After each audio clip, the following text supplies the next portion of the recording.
hari ini. Baiklah, untuk pemateri pertama akan disampaikan oleh Sari Fadila Zamzam. Kepada Sari Fadila kita persilahkan.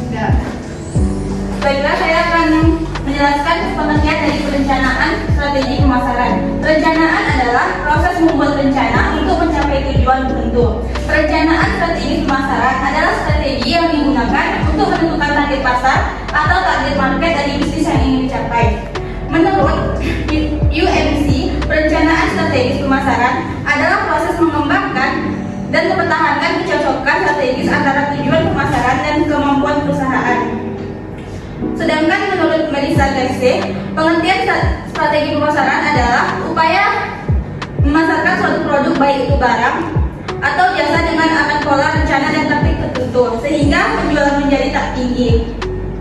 Strategi pemasaran menjelaskan bagaimana untuk bersaing di pasar tertentu atau segmen pasar tertentu. Oleh karena itu, keputusan pemasaran strategis mengatasi berbagai masalah, tugas-tugas penting, termasuk tujuan jangka panjang dari perusahaan, ruang lingkup perusahaan, identifikasi atau penciptaan keunggulan kompetitif, penentuan prioritas peluang dan ancaman dalam lingkungan eksternal, identifikasi dan prioritas kebutuhan pelanggan, serta harapan, kebutuhan dan kepentingan atau stakeholder lainnya. Saya lanjutkan. Baiklah, terima kasih kepada Fadila yang telah menyampaikan materi terkait pengertian dari strategi pemasaran. Adapun materi selanjutnya akan disampaikan oleh Minda. Kepada Minda kita silakan. Baik, terima kasih kepada moderator. Selanjutnya itu saya akan menjelaskan fungsi dan tujuan strategi pemasaran. Saya akan menjelaskan yaitu fungsi dari strategi pemasaran itu ada 4. Yang pertama itu meningkatkan motivasi untuk melihat masa depan. Strategi pemasaran berupaya untuk memotivasi manajemen pemasaran perusahaan agar bisa berpikir dan melihat masa depan dengan cara yang berbeda. Yang kedua itu koordinasi pemasaran yang lebih efektif. Koordinasi ini berfungsi agar untuk mengatur arah jalannya suatu perusahaan agar bisa membentuk sebuah tim koordinasi yang lebih efektif serta tepat sasaran. Yang ketiga itu untuk merumuskan tujuan perusahaan. Dengan adanya perumusan tujuan perusahaan ini, maka akan membantu si pelaku usaha untuk membentuk detail yang tujuan akan dicapainya, baik itu jangka pendek maupun jangka panjang. Yang terakhir yaitu pengawasan kegiatan pemasaran. Dengan adanya pengawasan ini, karyawan bisa dipantau dengan baik untuk mendapatkan mutu serta kualitas kerja yang efektif. Sekian yang saya sampaikan. Baiklah, terima kasih kepada Minda yang telah menyampaikan materi terkait fungsi dan tujuan strategi pemasaran. Jadi untuk materi selanjutnya akan disampaikan oleh Hani. Kepada Hani kita persilakan. Baiklah, saya akan melanjutkan poin yang berikutnya yaitu ada tujuan strategi pemasaran. Yang pertama yaitu untuk meningkatkan kualitas koordinasi antar individu dalam tim pemasaran. Maksudnya upaya untuk meningkatkan sumber daya tenaga kerja semua tim dalam pemasaran. Apakah mereka sudah melakukan strategi atau tujuan pemasaran itu secara efektif atau belum untuk mencapai tujuan pemasarannya. Yang kedua yaitu sebagai alat ukur hasil pemasaran berdasarkan standar prestasi yang telah ditentukan. Maksudnya itu sebagai alat ukur apakah karyawan dalam proses pemasaran ini sudah mencapai standar prestasi untuk melakukan pemasarannya. Yang ketiga itu sebagai dasar logis dalam mengambil keputusan pemasaran. Dalam mengambil keputusan dalam pemasaran ini harus berdasarkan analisa data pemikiran yang rasional dan bukan hanya dengan asumsi belaka. Yang keempat itu untuk meningkatkan kemampuan dalam beradaptasi bila terjadi perubahan dalam pemasaran. Jadi kita harus meningkatkan kemampuan dalam tim pemasaran kita agar apabila suatu hal terjadi dalam perubahan pemasaran, maka kita sudah mempersiapkan strategi atau trik yang akan kita lakukan dalam perubahan pemasaran tersebut. Baiklah, terima kasih kepada Hani yang telah menyampaikan materi kepada kita semua. Untuk materi selanjutnya akan disampaikan oleh Rangga. Kepada Rangga disilakan. Baik, terima kasih kepada moderator yang telah memberikan saya untuk menjelaskan beberapa materi tentang strategi bauran pemasaran. Strategi bauran pemasaran atau bisa disebut dengan mix marketing merupakan suatu cara yang dilakukan oleh perusahaan agar pemasaran yang kita lakukan berjalan dengan baik. Di sini terdapat beberapa macam. Yang pertama adalah strategi produk, yang mana di sini perusahaan akan melakukan peningkatan terhadap produk yang akan dihasilkan oleh suatu perusahaan tersebut. Kemudian adalah strategi harga. Di sini perusahaan akan menentukan harga untuk menentukan dari segi kualitas dan potensi yang dimiliki oleh suatu barang tersebut. Kemudian adalah strategi penyaluran atau distribusi. Nah, di sini perusahaan bisa melakukan penyaluran atau distribusi kepada para pengecer untuk mempromosikan barang yang diperjualbelikan. Kemudian adalah strategi promosi. Nah, pada strategi promosi ini mungkin para perusahaan melakukan marketing seperti daya tarik, kemudian berisi dengan pemasukan iklan yang dapat menjadi daya tarik tersendiri bagi para konsumen untuk mendapatkan barang yang sudah disediakan oleh perusahaan. Sekian, saya kembalikan kepada moderator. Baiklah, terima kasih kepada Rangga yang telah menyampaikan materi terkait strategi bauran pemasaran. Untuk materi selanjutnya akan disampaikan oleh Fani. Kepada Fani, kita silakan. Baik, terima kasih kepada moderator. Di sini saya akan menjelaskan tentang faktor yang memengaruhi perencanaan strategi pemasaran. Yang pertama yaitu rencana strategi pemasaran. Rencana strategi pemasaran perusahaan adalah suatu rencana pemasaran jangka panjang yang bersifat menyeluruh dan strategis, yang merumuskan berbagai strategi dan program pokok di bidang pemasaran perusahaan pada suatu jangka waktu tertentu dalam jangka panjang di masa depan. Yang kedua yaitu faktor-faktor yang mempengaruhi perencanaan strategi pemasaran. Faktor-faktor yang mempengaruhi perencanaan strategi pemasaran terbagi menjadi 5. Yang pertama yaitu faktor internal perusahaan. Faktor internal perusahaan terbagi 2, yaitu 1. Sumber daya perusahaan, ketersediaan anggaran, tenaga kerja, fasilitas produksi, dan kemampuan operasional perusahaan mempengaruhi strategi pemasaran yang dapat dilakukan. Yang kedua yaitu kekuatan dan kelemahan internal. Analisis SWOT, perusahaan mengidentifikasi kekuatan yang dapat dimanfaatkan dan kelemahan yang perlu diatasi dalam merencanakan strategi pemasaran. Selanjutnya yaitu faktor eksternal perusahaan.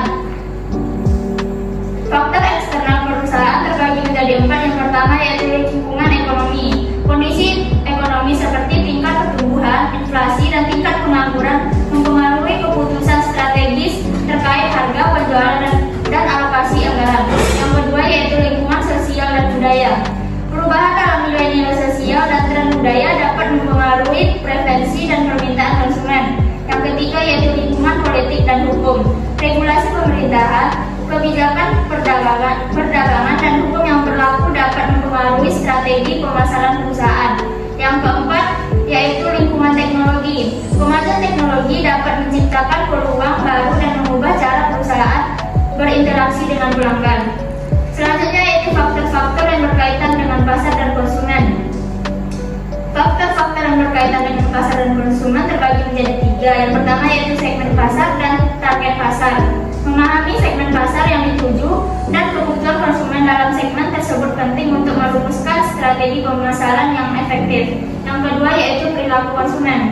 Pemahaman mendalam tentang preferensi, kebiasaan, dan keputusan pembelian konsumen membantu dalam merancang strategi pemasaran yang tepat.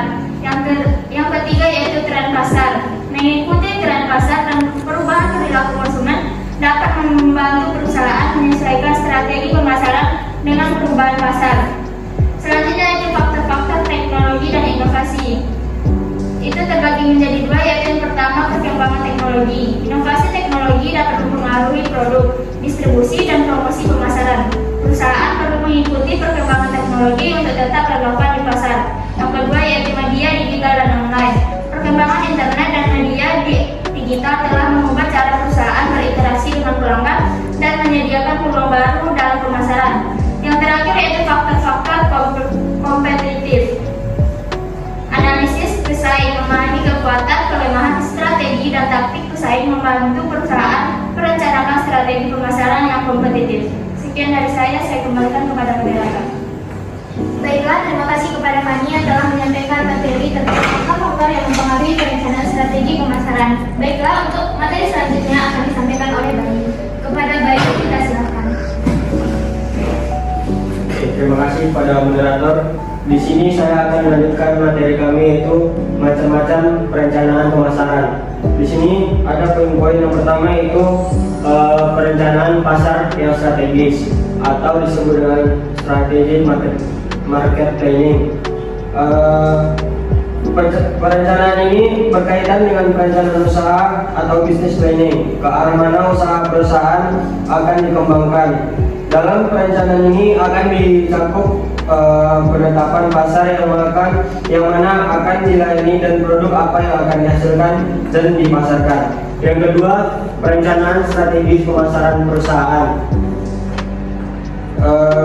Perencanaan ini merupakan suatu perencanaan jangka panjang yang bersifat menyeluruh dan strategis, yang merumuskan berbagai strategi dan program pokok di bidang pemasaran perusahaan.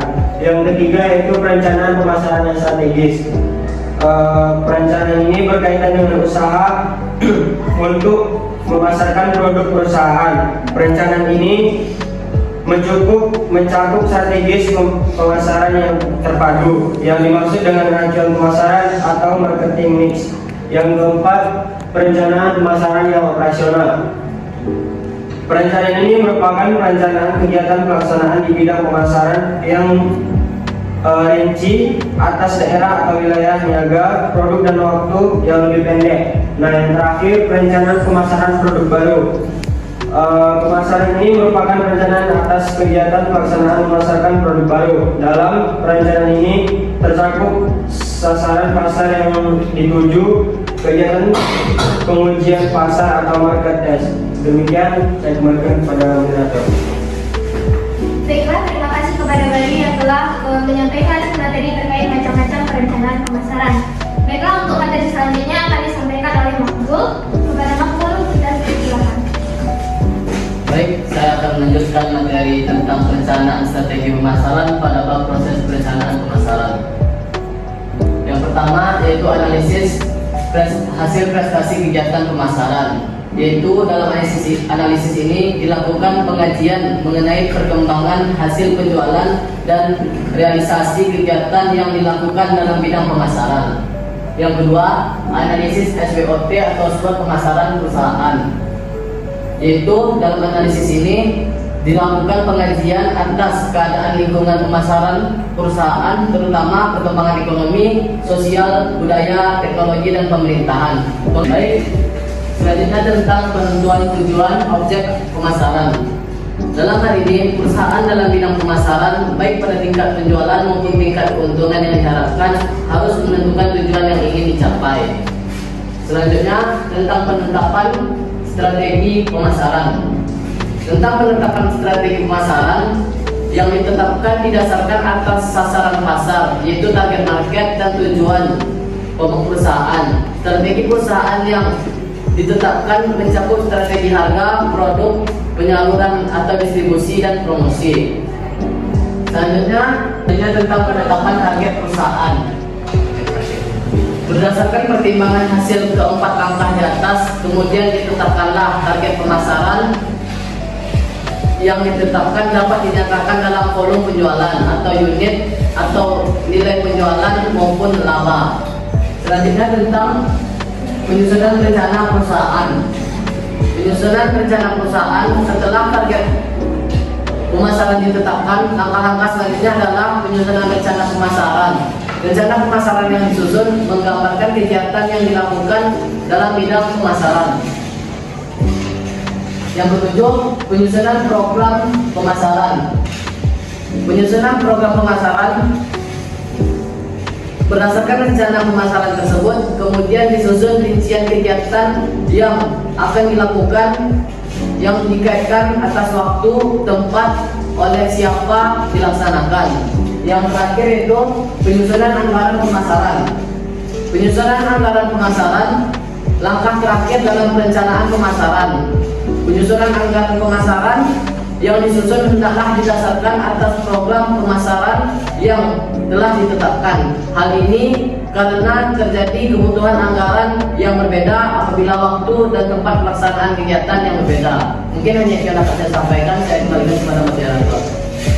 Baik, terima kasih kepada Makbul yang telah memberikan materi kepada kita terkait proses perencanaan pemasaran. Jadi berdasarkan materi yang disampaikan oleh teman-teman kita semua, dapat disimpulkan bahwa perencanaan strategi pemasaran adalah bagaimana cara atau strategi yang paling tepat yang digunakan perusahaan untuk mencapai target pemasarannya sehingga dapat memperoleh keuntungan. Selain itu, strategi yang digunakan dapat berupa strategi harga, produk, distribusi, maupun promosi yang berfungsi untuk mengomunikasikannya kepada konsumen. Baiklah, untuk sesi tanya jawab akan kita lanjutkan di WA group kita, yaitu di WA group manajemen pemasaran. Sekian dari kami semua. Kami sudahi dengan Assalamualaikum warahmatullahi wabarakatuh.